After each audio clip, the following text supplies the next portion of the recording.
Buenos días a todos. ¿Me escucha bien, señora? ¿Sí? ¿Sí? Perfecto. Me han dicho que tengo que asegurarme de que ella me escucha, así que con mucho gozo. Antes de nada, tengo un camión de saludos para ustedes y los tengo apuntados para que no se me olviden. Saludos personales de los ancianos en Pontevedra, de los pastores. Saludos especiales de los profesores del certificado. Adolfo, Domi, José Manuel, incluso Gustavo Pidal también. Estuve hablando esta semana pasada desde Los Ángeles donde está y me mandaba saludos especiales. Ha habido varios certificados hechos en distintos lugares de España, pero todavía ninguno ha superado el de Canarias. Se lo decía antes a Marta y es verdad, y los hermanos me lo han dicho, así que yo quiero transmitir y ser fiel con los saludos que me han dado. Y sobre todo, agradeceros la invitación, la amistad con Miguel, ya lleva unos cuantos años, pero especialmente también vuestras oraciones en las situaciones que el Señor ha permitido que pasemos como familia y como una iglesia que no había pisado hasta ahora, ha sido una iglesia fiel en sus oraciones, así que muchísimas gracias. Y os tengo vigilados también porque tengo aquí entre vosotros un espía, tengo a Esther, que a Esther Soto nos conocemos desde hace muchos años y la relación familiar es también tremendamente cercana, así que es como si fuese mi hermana, que lo es, pero como si fuese mi hermana también en la carne. Muy bien, pues tenemos por delante 4 sesiones y yo casi estaba pensando, digo, mejor es dejar que siga hablando Miguel porque lo está explicando perfectamente. Vamos a hablar acerca de la santidad de Dios, pero esa va a ser quizás una parte inicial y nos vamos a centrar especialmente en las repercusiones y cómo esto tiene implicaciones reales para cada uno de nosotros. Y sobre todo quiero que cuando hablemos de santidad estemos pensando en 3 niveles. El nivel personal, el nivel familiar, ¿qué implica la santidad para mi familia? Y en tercer lugar, ¿qué implica también la santidad para mi iglesia, el lugar donde el Señor me ha colocado? Bien sea aquí, si son de Ciudad Alta, o de otras iglesias si nos están visitando. Y también, como nos ha dicho Miguel, vamos a estar viendo la primera carta de Pedro.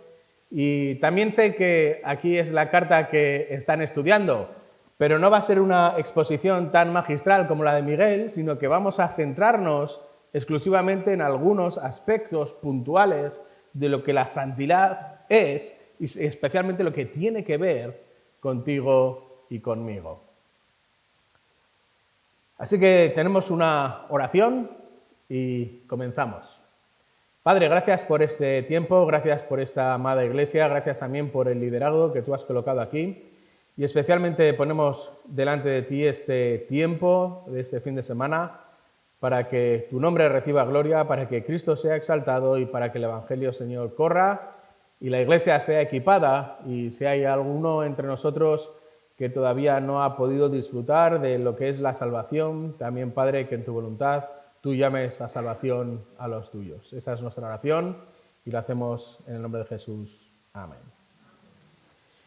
Pues comenzamos con una reflexión, en primer lugar, breve acerca de la santidad de Dios, lo que es, lo que implica, y luego ya saltaremos a cómo esto afecta a nuestras vidas. No sé si hay alguno aquí entre nosotros que conozca el lenguaje de los signos.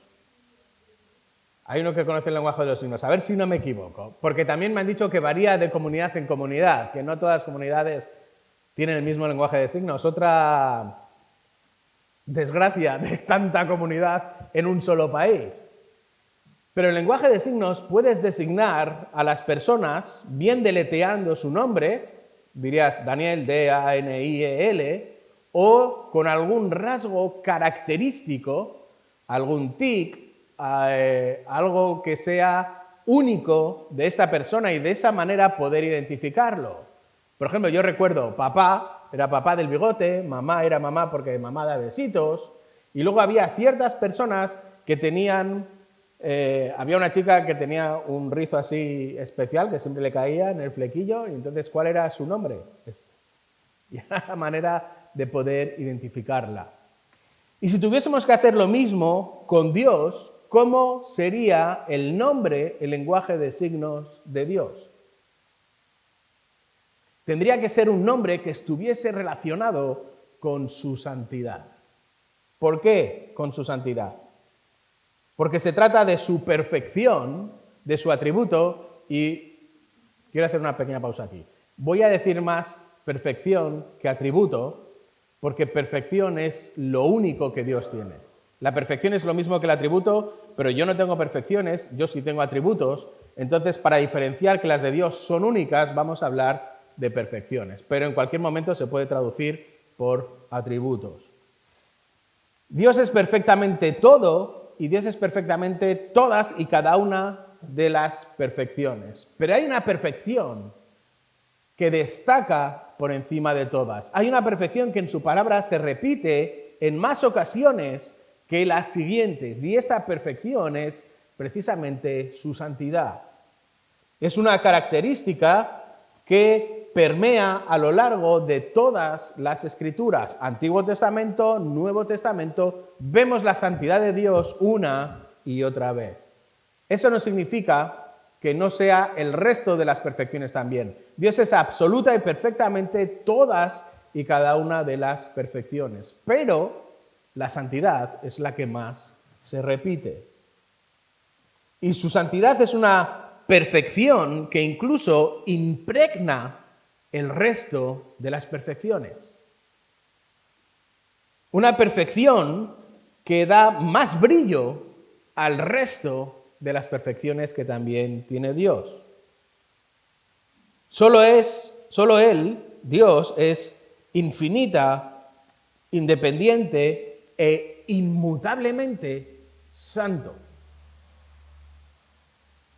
Pero no solo eso, no solo es llamado el santo, no solo la Escritura se refiere a Él como santo, y no solo la santidad es el resumen de todas y cada una de sus perfecciones, sino que incluso todas y cada una de sus perfecciones pueden llevar el apellido de santo. Y vemos ejemplos como su justicia santa, su sabiduría santa, su brazo poderoso también es santo, lo vemos en el Salmo 98, versículo 1. Su verdad, su palabra es santa. Y todo lo que Él, entre comillas, toca es santo, porque Él mismo es santo. Salmo 103, versículo 1. Ahora, ¿cómo podemos definir la santidad? ¿Cómo podemos entender la santidad? ¿De qué manera podemos acercarnos y tener una definición que nos ayude a comprender, y esto de nuevo, relativamente, lo que es la santidad de Dios? Porque comprender la santidad de Dios con una mente finita, como es la nuestra, es prácticamente imposible. Podríamos estar aquí este fin de semana y varias semanas más hablando de la santidad de Dios y no llegaríamos más que a rascar la superficie. Pero hay un libro, un autor, Stephen Charnock, un puritano inglés del siglo XVII. Por cierto, ¿por qué se les llamaba puritanos? Se les llamaba puritanos porque dentro de la Iglesia, especialmente en Inglaterra, había mucha influencia de la Iglesia católica, especialmente en este siglo, que estaba impregnando, estaba modificando las realidades de la Iglesia, y los puritanos quisieron purificar toda esta adherencia católica y mantener una Iglesia sólida y firme en la palabra.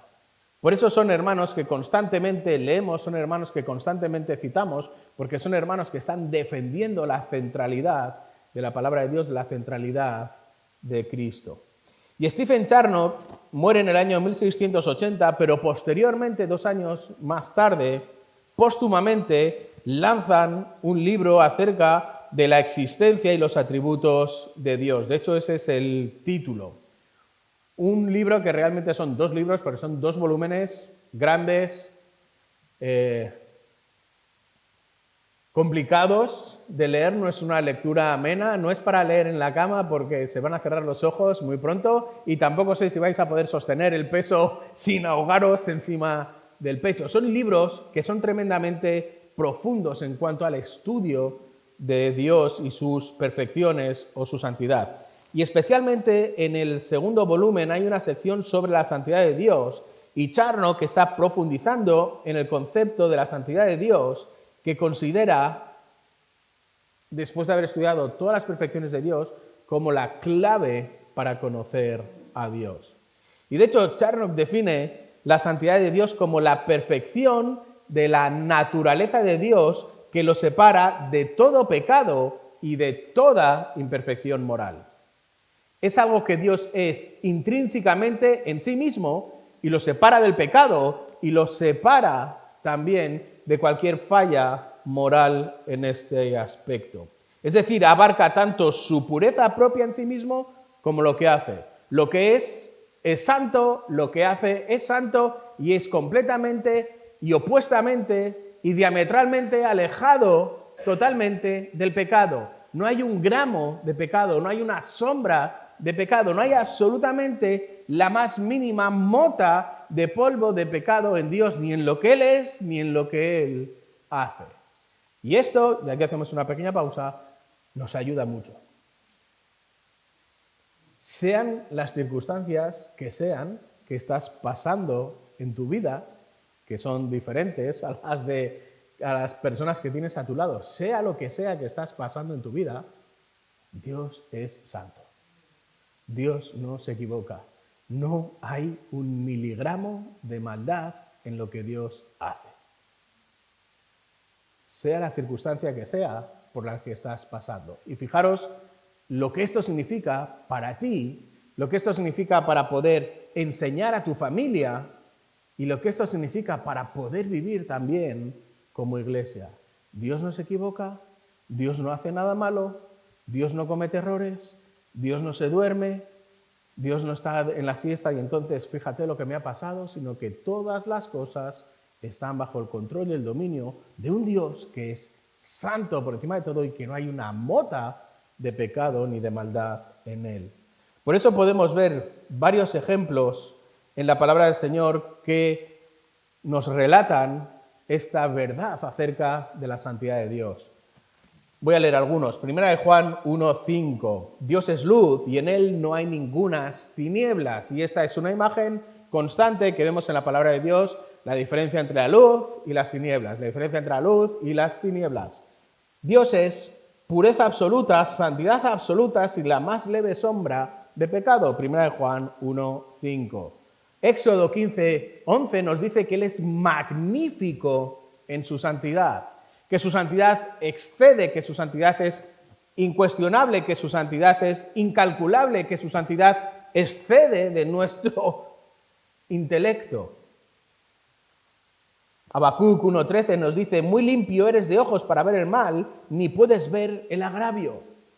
En sí mismo está esta pureza que no puede tener ningún tipo de relación, ni tan siquiera con el pecado. De hecho, Dios es la antítesis de todo lo que sea defecto o todo lo que sea una imperfección moral. Lo vemos en el segundo libro de Crónicas 20:21. Que cantasen al Señor y alaben ¿en qué? En la hermosura de su santidad. Y tenemos muchos más ejemplos en la rectitud. Dios jura por su santidad, porque no hay nada superior a ello. Salmo 89:35. Isaías 6 nos relata, especialmente en el versículo 3, cómo los propios ángeles se refieren a Dios y lo hacen siempre de la misma manera. Santo, santo, santo. 3 veces santo. Y cuando las cosas se repiten no es porque se hayan quedado sin sinónimos, sino porque es algo que quieren enfatizar. La santidad es tal, es tan absoluta, que es totalmente esférica, es global, no hay nada por encima de ella, es santo, santo, santo. Otro autor puritano, y seguimos y ya estamos terminando con este pequeño aproximamiento a la santidad de Dios, en este caso Thomas Brooks, también contemporáneo de Charnock, dice en su obra Remedios Preciosos contra los dispositivos de Satanás, dice que la santidad de los ángeles y los santos, es decir, la tuya, la mía, es solo una cualidad. Pero en Dios la santidad es su esencia, es quien es. no se lo puede quitar, no lo puede disminuir, no se puede manchar, no se puede alterar. Forma parte de la santidad de Dios de quién es Dios. Y tenemos un predicador actual, Sinclair Ferguson, que ha escrito un libro muy interesante también, conocido como La Santidad de Dios. Este sí que es más fácil que os lo llevéis a la cama, no os vais a ahogar por el peso de él. Y afirma que la santidad de Dios significa que Él está separado del pecado. Pero la santidad de Dios también significa plenitud. Sigo con la cita. La santidad de Dios es su divinidad, es su esencia, es quién es su ser Dios. No se puede separar su ser de Dios de su santidad. Por lo tanto, y con esta frase terminamos, encontrarse con Dios en su santidad es ser completamente abrumado por el descubrimiento de que Él es Dios y no hombre. Y aquí abrimos una segunda línea de aplicación. En muchas ocasiones no entendemos lo que es la santidad, no vivimos en santidad, no aplicamos lo que es la santidad, porque Dios ha dejado de ser Dios y lo tenemos, si me permitís la expresión, como un colega, como un amigo, como un cercano, en ocasiones como un igual. Recordad, Dios es 3 veces santo. No podemos acercarnos a Él como lo haríamos con cualquiera de nuestros amigos. Él sigue siendo Dios. Tiene que haber una reverencia, tiene que haber un temor ante un Dios que es 3 veces santo, y esto debe de empujarnos también a vivir en nuestra santidad. Entonces, una vez que nos hemos acercado, por lo menos brevemente, a comprender lo que es la santidad de Dios, donde nos vamos a centrar a partir de ahora y en el resto de la conferencia es en las implicaciones que eso tiene para mí. De hecho, no sé si os habéis fijado, pero cuando Miguel ha leído el texto que va a servirnos como base, ha hecho una parada y un énfasis en toda. Y ese es el punto clave. Sed santos en toda vuestra manera de vivir. Y ese es precisamente el punto. Spurgeon lo entendió. También en su obra La santidad de Cristo dice: si piensas que puedes caminar en santidad sin mantener una comunión perfecta y perpetua con Cristo, has cometido un error. No puedes ser santo, imitar la santidad de Dios, dejando a Cristo de lado. No funciona así. Has cometido un error. Sigue la cita: si deseas ser santo, debes de vivir cerca de Jesús. Y lo veremos más adelante. Y son palabras que reflejan muy bien la necesidad de los hijos redimidos de Dios de estar en comunión con Cristo, enchufados, si me permitís la expresión, con Cristo para poder vivir en santidad. ¿Por qué? Porque vamos a ver, entre otras cosas, que la santidad no es un cambio cosmético. La santidad es una transformación que solo puede lograr el Espíritu Santo. ¿Cuál es la diferencia entre un cambio cosmético y una transformación? Un cambio cosmético eran los fariseos, Judas, etcétera, etcétera. Tú los veías y parecía que se habían puesto el maquillaje, pero les quitas el maquillaje y ¿qué había? Pecado. Una vida transformada, ¿quién era? Pedro, Pablo y el resto de los apóstoles y el resto de hombres que encontramos en el Nuevo Testamento. Una transformación que solo puede hacer Dios desde dentro a través del Espíritu Santo. Thomas Brooks, Ferguson, Spurgeon, Charnock entendieron esta realidad, pero no fueron los primeros en descubrirla, sino que bebieron de las fuentes del apóstol Pedro. Y el apóstol Pedro fue quien explicó esta relación que debe existir entre la santidad de Dios y la santidad de todos y cada uno de sus hijos. Especialmente con esta frase que nos ha dejado en el versículo 15 del capítulo 1 de en toda vuestra manera de vivir. Fijaros cómo no ha dejado la santidad colgada en el aire de una manera etérea, donde tú puedes escoger qué partes de tu vida son santas o no son santas, o tú puedes escoger qué días de la semana voy a ser santo y qué días de la semana voy a dejar de ser santo. Sino que Pedro no ha dejado escapatoria, si me permitís la expresión. Sed santos en toda vuestra manera de vivir. Y es muy interesante, y lo veremos más adelante, que Pedro está citando el Antiguo Testamento. Pedro está citando el libro de Levíticos, pero lo está haciendo a una iglesia que no es una iglesia de origen judío, una iglesia gentil. Luego está uniendo las verdades del Antiguo Pacto con las del Nuevo Pacto y cómo esta santidad no es un invento nuevo, sino que es la misma idea que estaba en el Antiguo Pacto y que se mantiene en el Nuevo Pacto y que por lo tanto nosotros, iglesias que estamos al otro lado de la cruz, hermanos que estamos al otro lado de la cruz, familias que estamos al otro lado de la cruz, tenemos que seguir poniendo en práctica.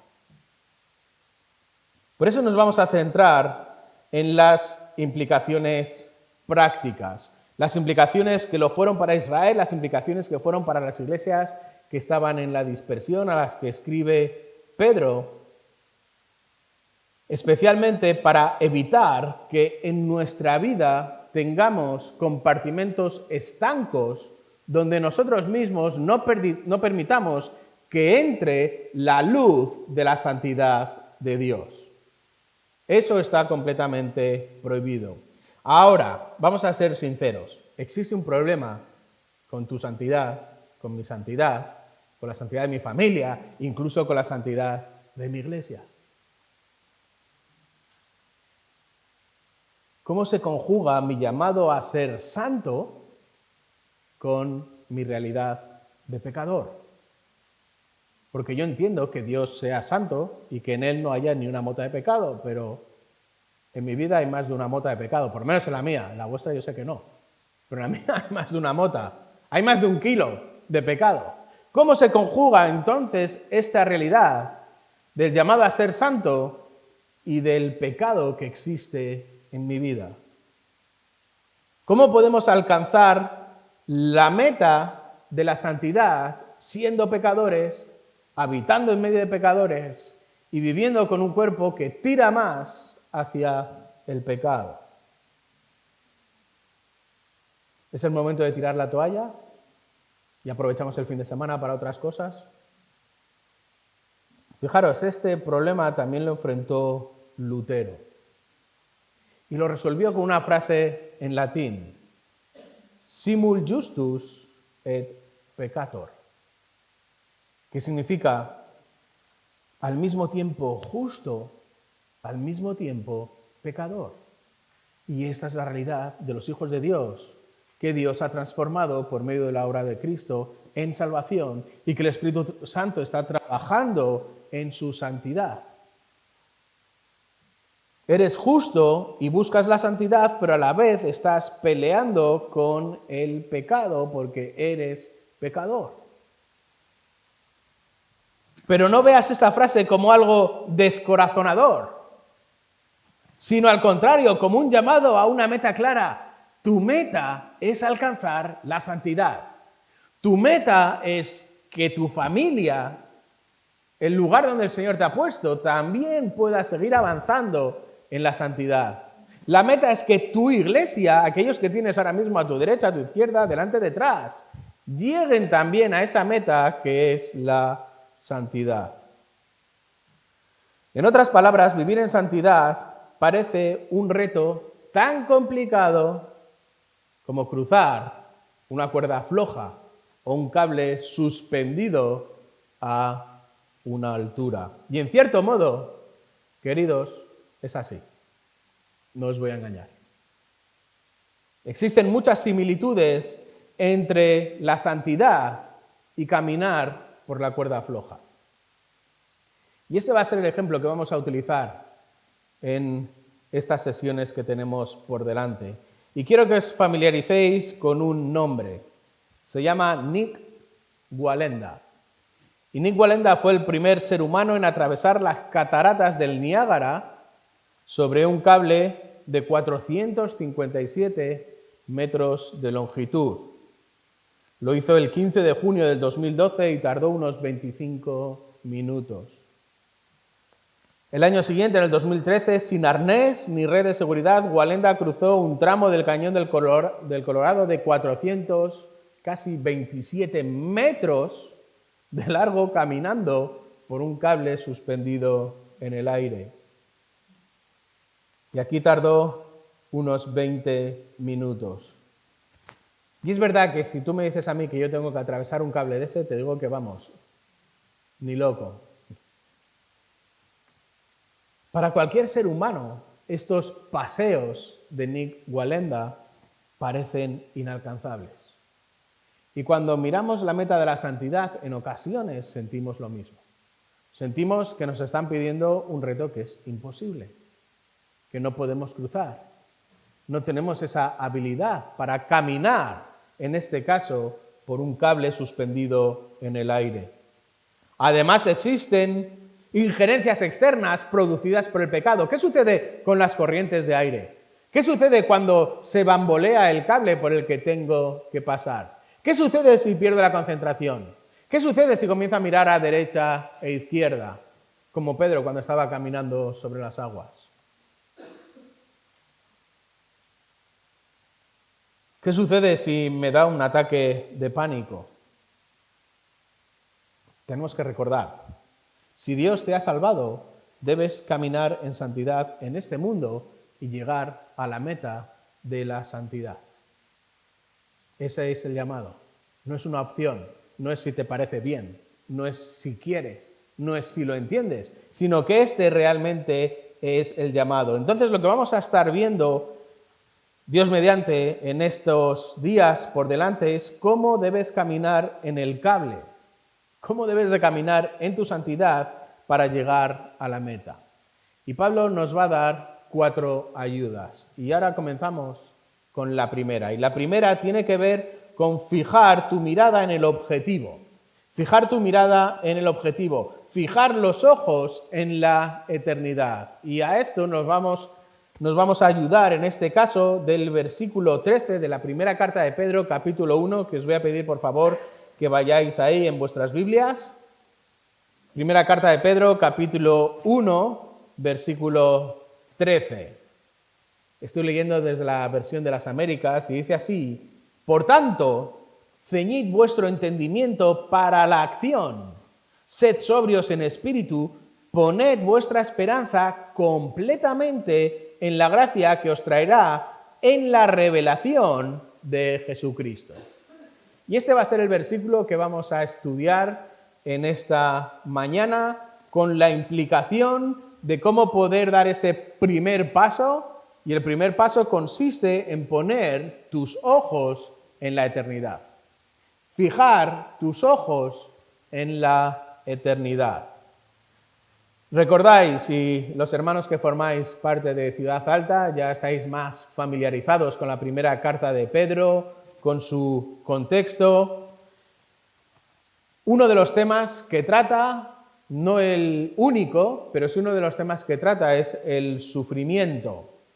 Los cristianos están siendo perseguidos y en medio de esta persecución, una persecución grande, una persecución además extendida a lo largo del Imperio Romano, Pedro les escribe para recordarles que incluso en mitad de esta situación completamente hostil, tienen el llamado a seguir siendo santos. No deben perder su santidad, no deben perder ese llamado. Y ese es el marco en el que en el que Pedro escribe y en el que los receptores de la carta tienen que vivir en santidad, en medio de la persecución, en medio de la prueba, en medio incluso de la ignominia. Y el punto de Pedro es que lo que esté sucediendo alrededor no implica que pierdas de vista tu llamado a ser santo. Pueden venir sufrimiento, pueden venir pruebas, puede venir persecución. Pero Pedro está escribiendo como un pastor para alentar a su rebaño a vivir en obediencia, en santidad, incluso en medio de este clima completamente hostil que estáis viviendo. Recordad que Roma había ardido bajo Nerón y había culpado a los romanos. Y eso significaba que los puentes que estaban en Roma por la noche estaban alumbrados con los cuerpos de cristianos que se utilizaban como antorchas humanas. Pero esta no era la única persecución que se enfrentaban. También había una persecución religiosa, recordáis Hechos capítulo 8, como un tal Saulo había comenzado una persecución incluso fuera de Israel para perseguir hostilmente a todos los del camino, como los denominaba él.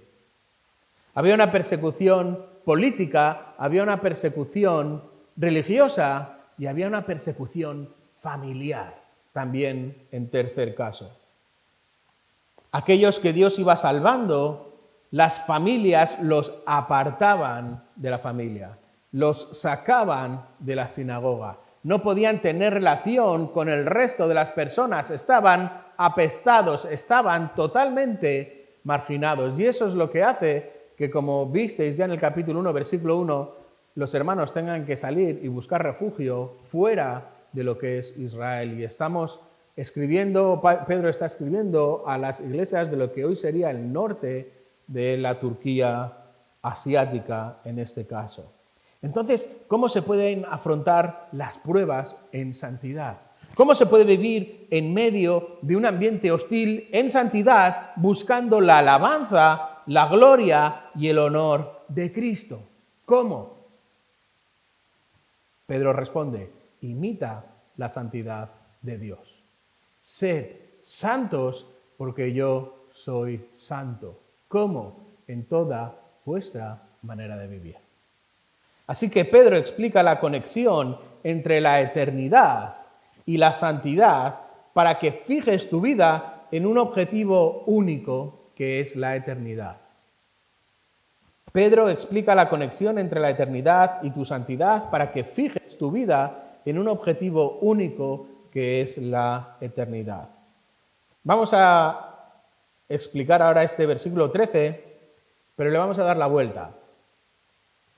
Y os voy a explicar el motivo.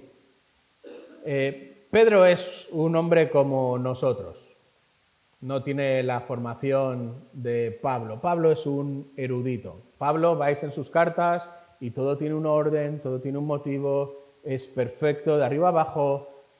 Pedro es más como nosotros. Entonces hay veces que escribe, pero el orden no siempre es el más adecuado. O por lo menos no es el más adecuado para seguir en nuestra mentalidad europea. Entonces por eso le vamos a dar la vuelta a estos versículos.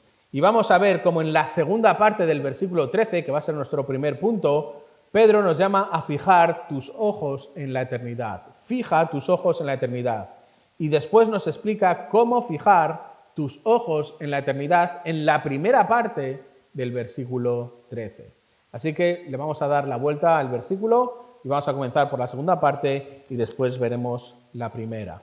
Y una vez que está todo listo, el primer paso para cruzar el cable, para caminar en santidad, el primer paso para poder caminar por la cuerda floja no es otro que enfocar tu mirada en un punto fijo en el final del cable.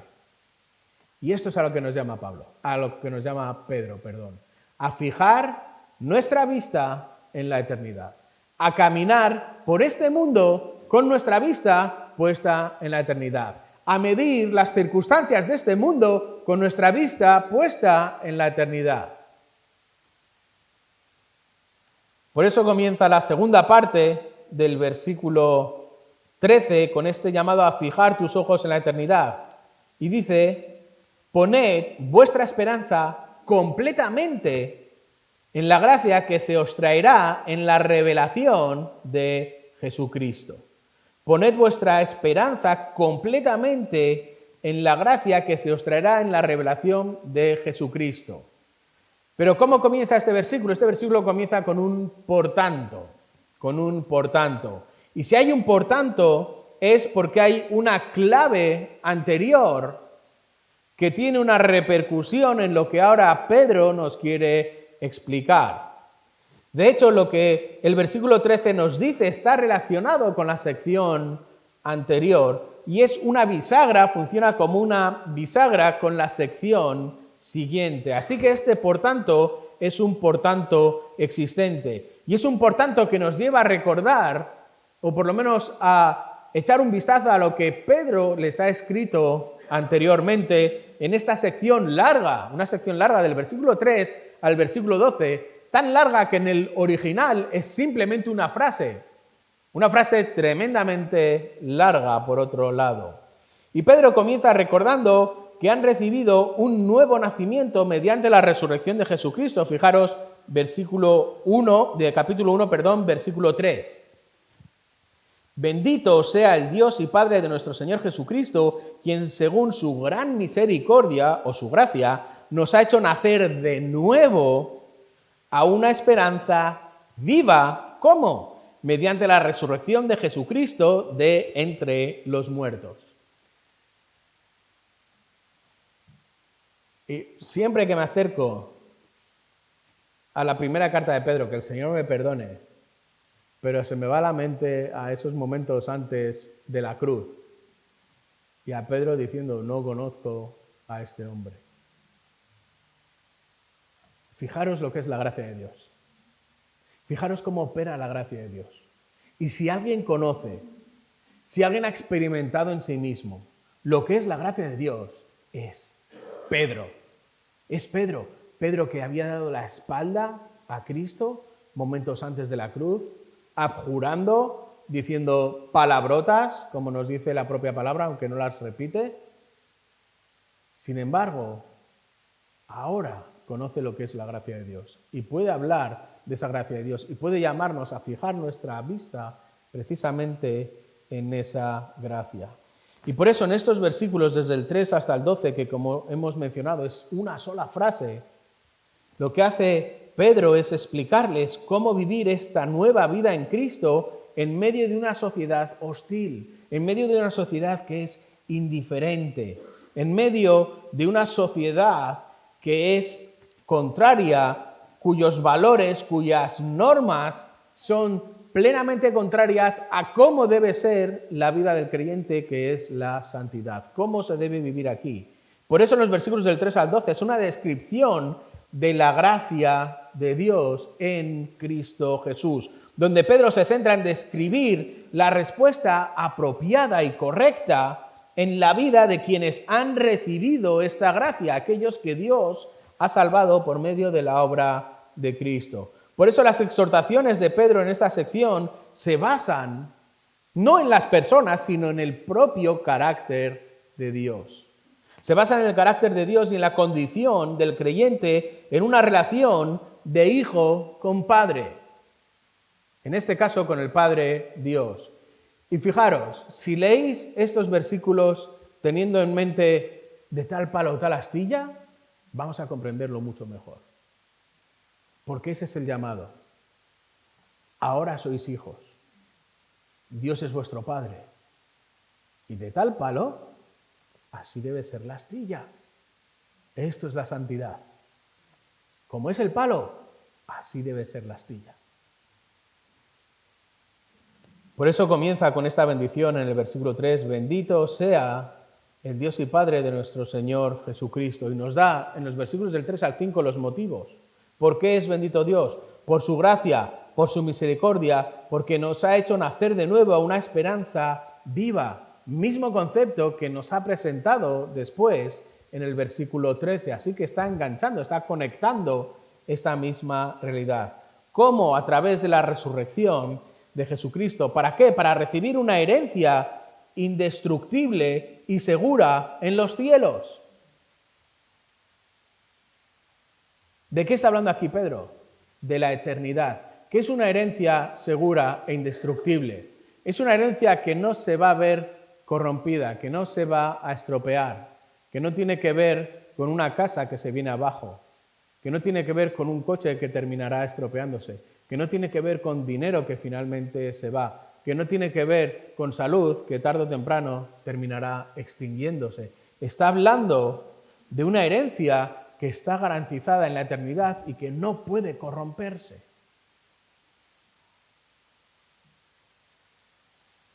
Y no solo eso, sino que en estos versículos del 3 al 5 también nos dice que Dios es bendito porque nos protege, porque Él nos va a proteger, vamos a ser protegidos por el poder de Dios hasta el último tiempo, hasta el momento final.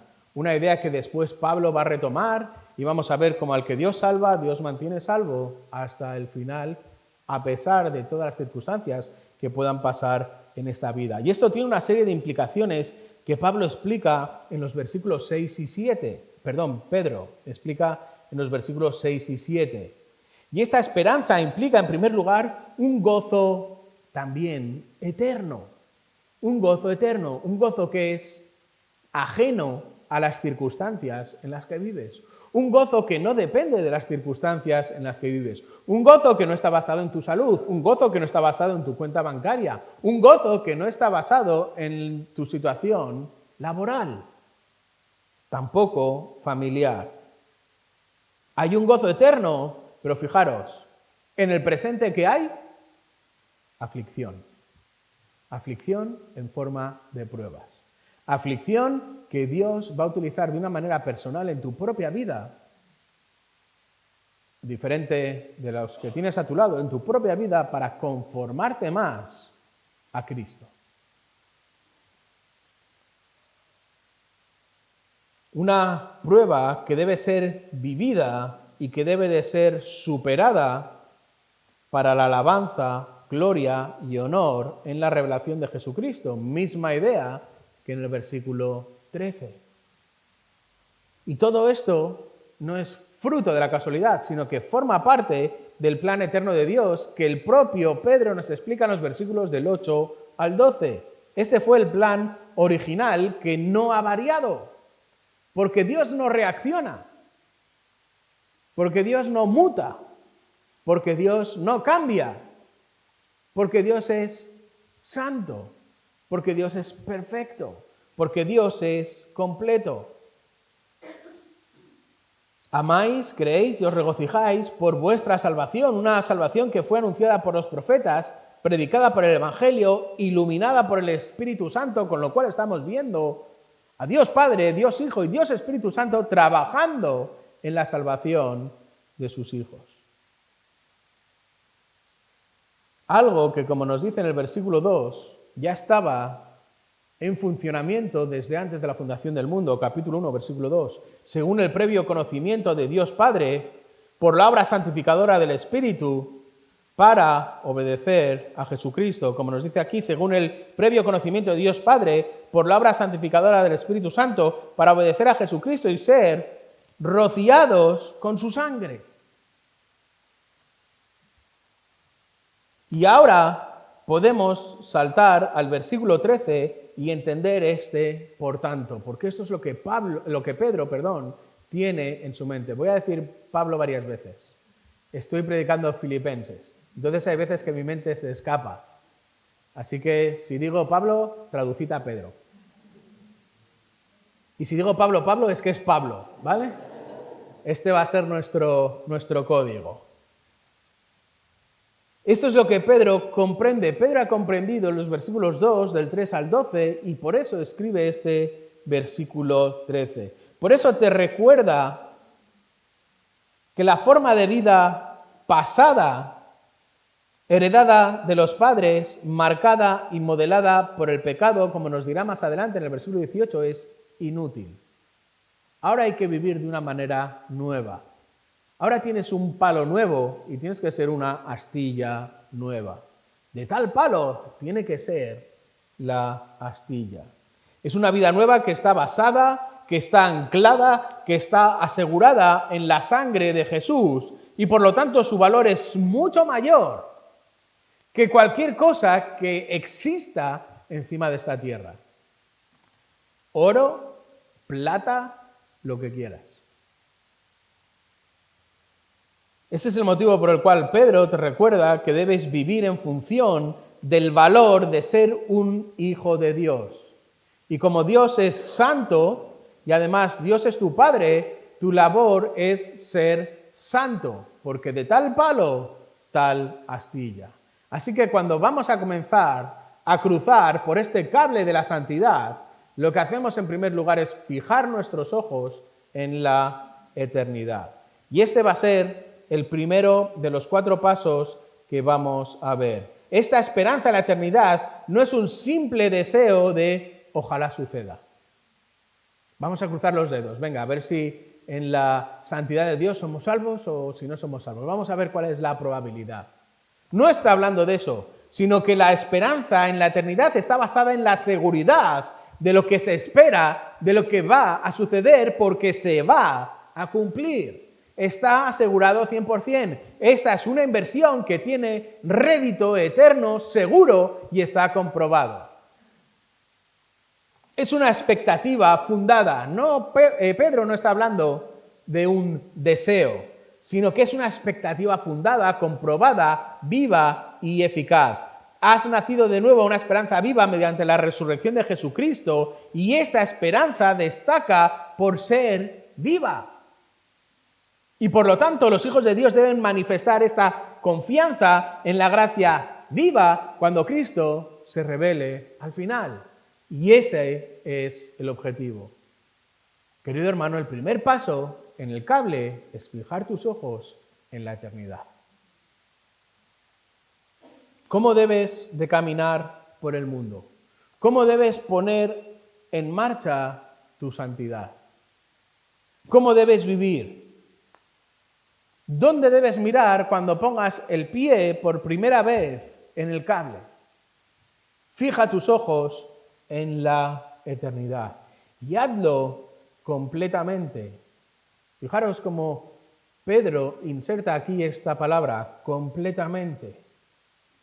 Es decir, no puede haber dudas. Tienes que poner toda la carne en el asador. Tienes que colocar todo. Tienes que ir con todo, sin dudas. Ese pie tiene que estar firme en el cable, como tiene que estar firme la vista en la eternidad y en las cosas de la eternidad. La gracia venidera es una confianza absoluta que impide que pongas tu eternidad en manos de la sociedad. Tu eternidad no depende de tu estatus económico. Tu eternidad no depende de la educación que hayas recibido. Tu eternidad no depende tampoco del dinero, de la salud, de tu casa, de tu coche, de tu familia, de tus hijos. Por eso, ¿cuál es el plan para tu vida?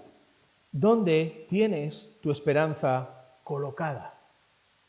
Cuando estás caminando por la vida en santidad, ¿dónde has colocado tu mirada? ¿Has colocado tu mirada en la salud? ¿Has colocado tu mirada en los ahorros? ¿Has colocado tu mirada en trabajar para poder tener suficiente para una jubilación, para poder volver a tu país? ¿Has colocado tu mirada en una casa? ¿En una cuenta corriente con ceros? ¿Qué estás planificando para tu familia? ¿Qué énfasis estás transmitiendo a tus hijos? ¿Qué énfasis estás transmitiendo a tu marido o a tu mujer? ¿Qué énfasis estás transmitiendo a tus sobrinos? O a aquellos que tienes cercanos, con los que convivas en tu casa.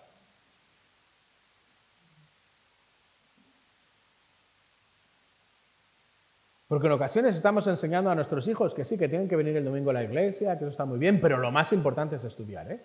Lo más importante es tener un buen trabajo. Lo más importante es llevar una dieta sana para tener salud. Incluso pensando en la iglesia, ¿cuál es el plan para la iglesia a medio plazo? ¿Cuál es el plan para la iglesia a largo plazo? ¿Cómo, como pastor, como anciano, estoy pensando en ayudar, en encaminar a mis hermanos a que pongan su vista en la eternidad. Y fijaros, un barómetro para poder medir tu plan es hacerte una pregunta.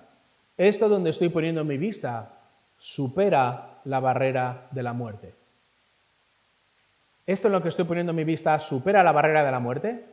Porque si no supera la barrera de la muerte, entonces estás invirtiendo en lo terrenal.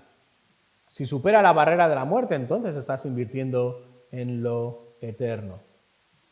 Pablo lo explica de manera clara en Colosenses capítulo 3, versículo 2.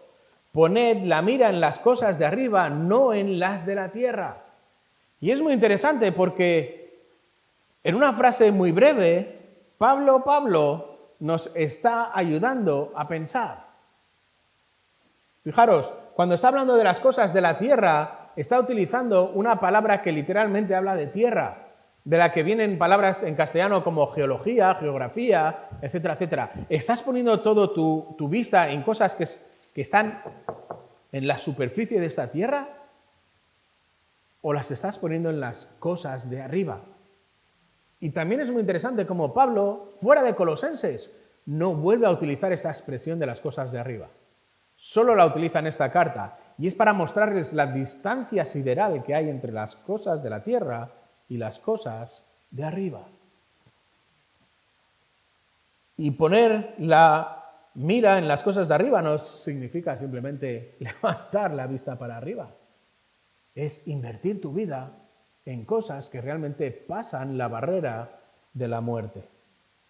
Y eso es lo que hace que sean cosas que realmente son y tienen valor en la eternidad. Entonces, ¿por qué perder el tiempo en las cosas que están encima de la tierra cuando somos llamados a cruzar por el cable de la santidad? Y el primer paso implica que tenemos que fijar nuestra vista en la eternidad. Por ese motivo, Pedro te orienta a poner tu vista en ese futuro eterno, en esa gracia viva, aunque no está plenamente presente ahora, pero está asegurada porque es cierta en la eternidad. Está garantizada. ¿Y cuál es la garantía? El sello de la muerte y el sello de la resurrección de Jesucristo. Y esa es la garantía de que ese es el plan que Dios ha diseñado, porque si no hubiese sido el plan que Dios ha diseñado, ¿dónde estaría Jesús? En la tumba. ¿Pero cómo está la tumba? Vacía. ¿Y dónde está Cristo? Sentado a la diestra del Padre. Este es el primer paso, poner la mira en la gracia eterna. Y ahora Pedro nos explica cómo lograrlo en la primera parte del versículo 13. Cómo fijar tus ojos en la eternidad.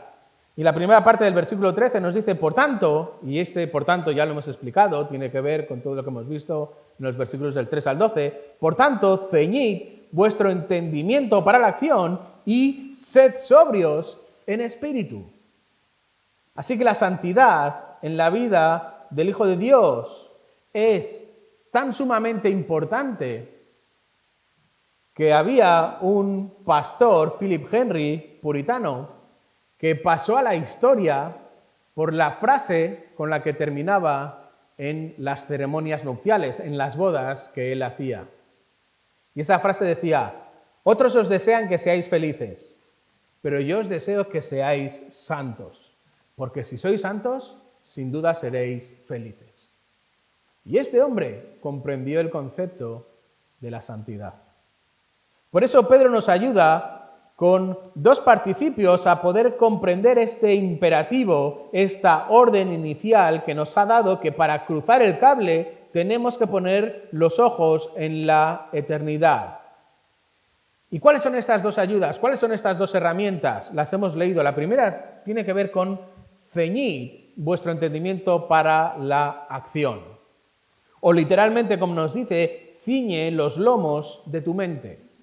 En otras palabras, tienes que preparar tu mente para los pasos que vas a dar en la santidad. Y en segundo lugar, dice, sed sobrios.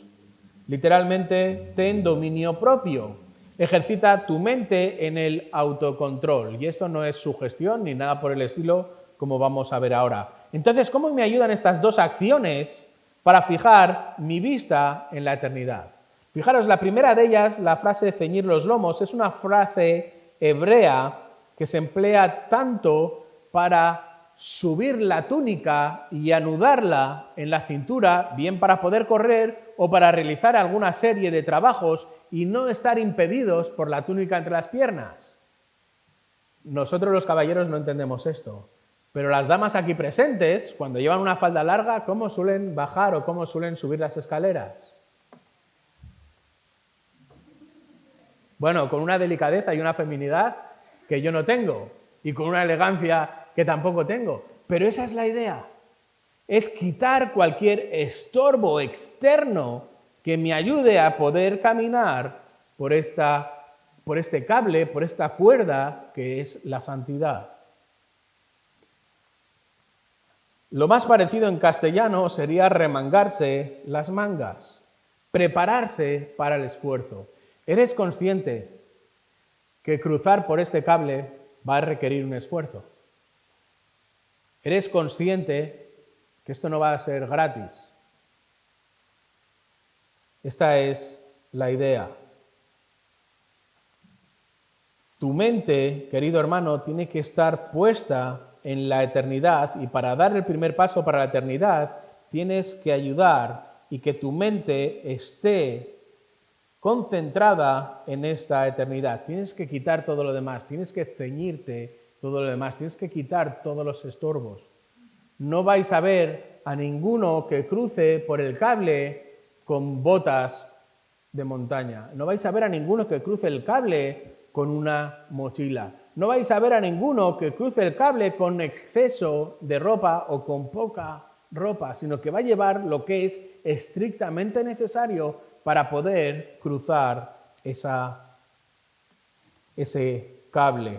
Es decir, trabaja tu mente, llena tu mente de aquello que te va a ayudar a cruzar el cable. Llena tu mente de la palabra. Llena tu mente de Dios. Trabaja tu mente, trabaja, llena, amontona, nutre tu mente de aquello que es adecuado y que te va a poder ayudar a dar el primer paso.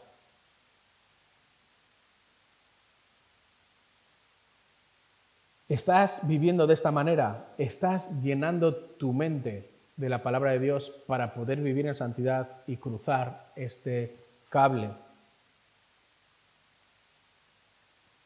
¿Recordáis Colosenses capítulo 3, versículos 16 y 17, donde Pablo, en este caso sí, Pablo está escribiendo y dice que la palabra de Cristo habite en abundancia en vosotros? ¿Cómo? Con toda sabiduría, enseñándoos y amonestándoos, fijaros, unos a otros. ¿Con qué? Con salmos, con himnos y canciones espirituales, cantando a Dios con acción de gracias en vuestros corazones.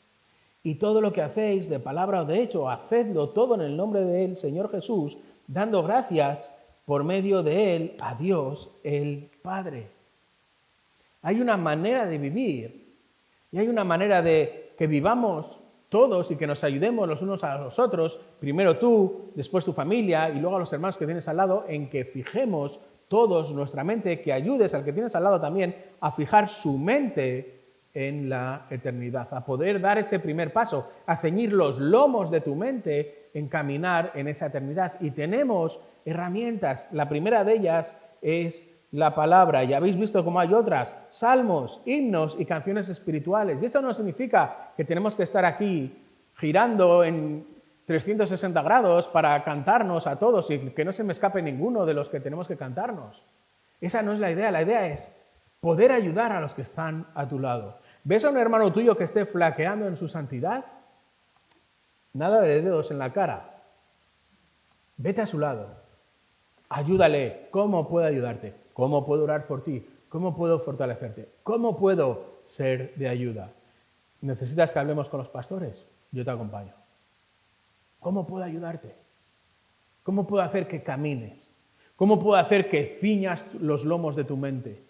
para poder caminar en santidad.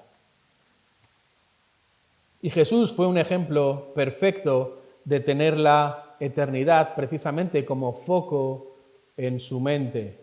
¿Recordáis cuando fue tentado? Todas y cada una de las respuestas comenzó de la misma manera. Escrito está, escrito está, escrito está. Ceñid vuestro entendimiento para la acción. Y la segunda es sed sobrios en espíritu. Y la idea aquí es autocontrol. Vive siempre controlado.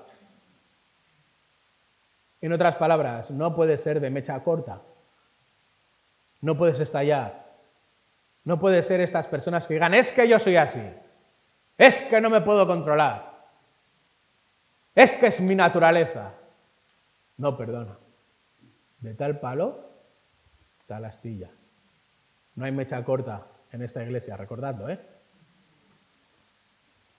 No hay mecha corta. Debes vivir controlado, dominado, no por quién eras, y lo veremos más adelante, sino por quién eres. De tal palo, tal astilla. Por eso camina con la eternidad como único destino. Pon tu esperanza en la gracia que recibirás con Cristo en la eternidad, cuando plenamente serás capaz, en ese momento sí, de pensar y de actuar según Cristo.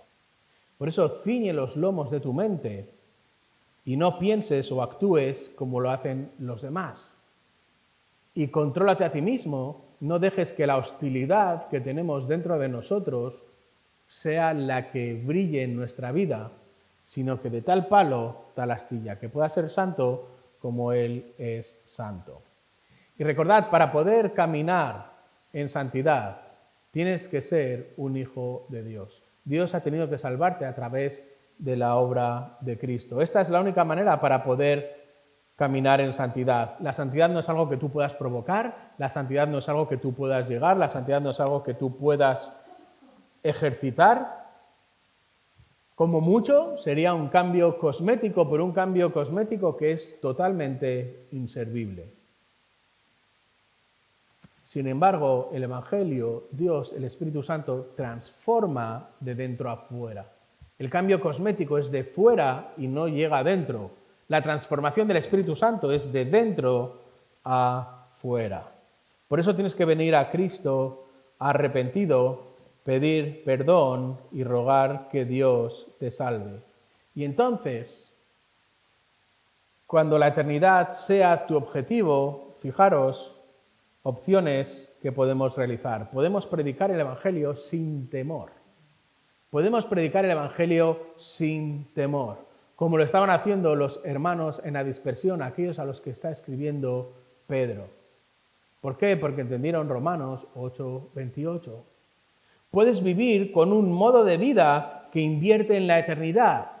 Tú, tu familia y también tu iglesia. Y puedes ocuparte en que tu familia, en que tu iglesia también esté viviendo de este modo, a pesar de vivir en el presente, tener los ojos puestos en la eternidad y dar ese primer paso en el cable con los ojos puestos en la eternidad. Puedes imitar la vida de Cristo e invertir en las cosas que suceden, que pasan en la eternidad. Puedes invertir tu tiempo en la eternidad. Puedes invertir tus fuerzas, tu dinero, tus recursos, tu mente, tus oraciones, todo en dirección a la eternidad. Por eso Pedro nos acaba de explicar la conexión entre la eternidad y la santidad para que fijes tu vida con un objetivo único que es la eternidad. Fija tus ojos en la eternidad y recuerda estos dos pasos para poder fijar tus ojos en la eternidad, una mente en la eternidad y unos pasos caminando en la eternidad. Comenzábamos con Nik Wallenda. Nik tuvo un abuelo que se llamaba Karl Wallenda. Un abuelo que venía también de una familia circense, un abuelo que fue muy famoso por caminar también por el cable, por la cuerda floja, pero un abuelo que el 22 de marzo de 1978, intentando cruzar entre la azotea de dos hoteles en Puerto Rico, perdió de vista el objetivo. No puso su vista en el final y se precipitó al vacío perdiendo su vida. Esta es la seriedad de no poner la vista en la eternidad. Dejó de estar enfocado en el objetivo y esto le costó su vida. Por esto este primer paso es importante. No puedes dejar de fijar tu vista en el objetivo que es la eternidad para poder comenzar a caminar en santidad.